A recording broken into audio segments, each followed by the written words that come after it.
चंदगड ते कोल्हापूर दरम्यान 26 ते 28 फेब्रुवारी या कालावधीत काढण्यात आलेल्या शिक्षण हक्क यात्रेचा आज कोल्हापुरात उत्साहात समारोप झाला। दसरा चौक ते शाहू समाधी स्थळापर्यंत शाळा वाचवा शिक्षण वाचवाच्या घोषणांनी परिसर दुमदुमून गेलाय। हजारपेक्षा अधिक शिक्षक, शिक्षकेतर कर्मचारी आणि पदाधिकाऱ्यांनी या यात्रेत सहभाग नोंदवत शिक्षण हक्कासाठी एकजूट दाखवली आहे। शिक्षण हक्काच्या संरक्षणासाठी चंदगड ते कोल्हापूर अशी 3 दिवसीय यात्रा काढण्यात आली होती। आज या यात्रेचा समारोप कोल्हापुरात मोठ्या उत्साहात झाला।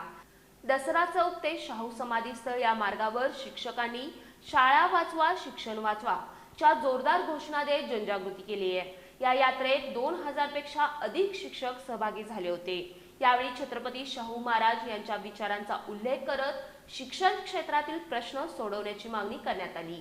तसंच भरत रसाळ यांच्यासह विविध पदाधिकारी, कार्यकर्ते, शिक्षक आणि शिक्षकेतर कर्मचारी मोठ्या संख्येने उपस्थित होते।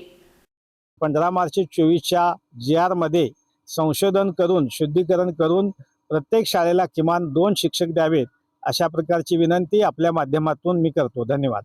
शिक्षण हक्क अबाधित ठेवण्यासाठी आणि शाळा बंद धोरणाविरोधात ही यात्रा महत्त्वपूर्ण ठरल्याचं आयोजकांनी सांगितलं।